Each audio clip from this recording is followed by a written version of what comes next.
So here are my top tips to help us deal with and address stress in today's modern world. The first one is to embrace a breath-focused restorative style practice. So something like yoga, Tai Chi, Qigong, or any form of exercise whereby you do it on a slower level or a slower pace, and you do it where there's a focus on the breath. So this may be maybe walking, maybe swimming, rowing, cycling, anything that just takes the intensity down a little bit, because in today's world, if we're constantly doing high intensity exercise all of the time, we're still living in that sympathetic nervous system because we're driving adrenaline, which is one of our stress hormones. So in order to activate the opposite side, which is the rest, digest, repair, we need to slow the system down to try and recalibrate and rebalance the nervous system. So restorative style practices, slowing the things down, focusing on the breath will enable us to do this. My second tip would be to commit to regular diaphragmatic breathing. The power of the breath is one of the biggest tools that we have for our health and our well-being. And it doesn't cost anything, and we don't need any apparatus or any device to use it. So regularly throughout your day, pause and just take 5 or 10 slow, deep, long belly breaths.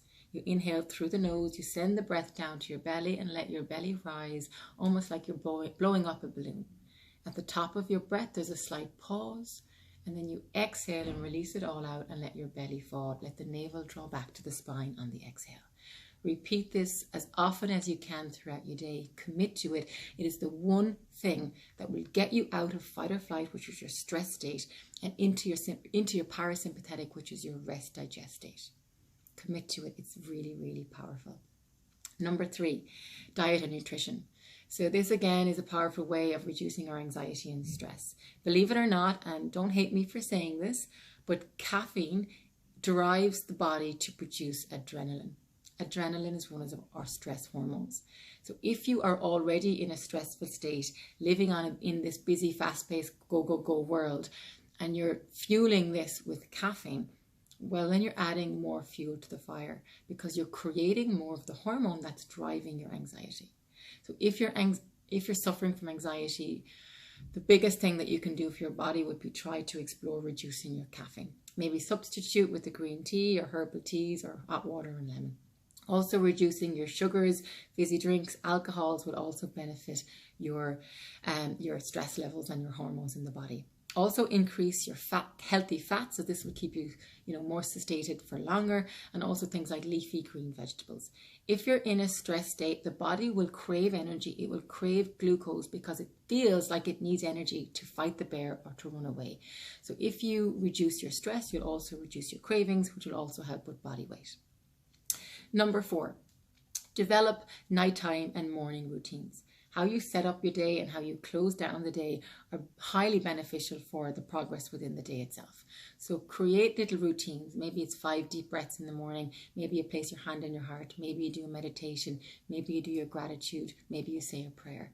The same in the evening. How do you wind down your day? Unplug from technology before you go to bed.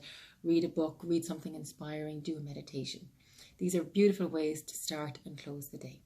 Number 5, self-care and spirituality. Again, make time for things that you love to do.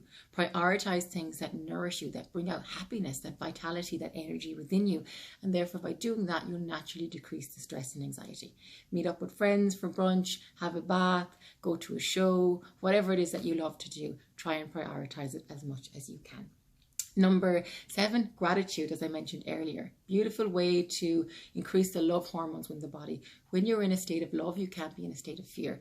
And fear is where anxiety comes from. So develop self-care practices, develop that spirituality within yourself. Get off the treadmill of life. Give yourself a break from time to time.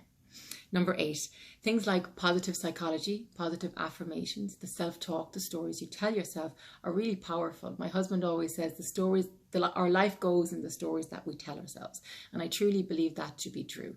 So if we're complaining and giving out and blaming all of the time, this is what we'll see and this is what will manifest in our world around us. So try things like visualizations. Try telling yourself different stories. When you get up in the morning, have a positive affirmation or a mantra that enables you to have more inner fulfillment and inner drive to create more peace and harmony in your life as opposed to more stress and anxiety. And lastly, I would explore your emotional landscape. So what's going on for you internally in your emotional world? What's the belief you hold about yourself? If there's something inside you that maybe you don't feel good enough, that's driving this anxiety, well, then maybe it's time to explore this. Talk to a friend, maybe read some books, watch some inspirational movies, or maybe make an appointment to see a professional trained therapist to dive a little bit deeper and explore this area in a healthy and a safe way. Thank you so much for joining me today. I hope this has helped, and I hope this helps you reduce your stress in your life so that you can create more overall health and happiness today and in the future ahead. Thank you.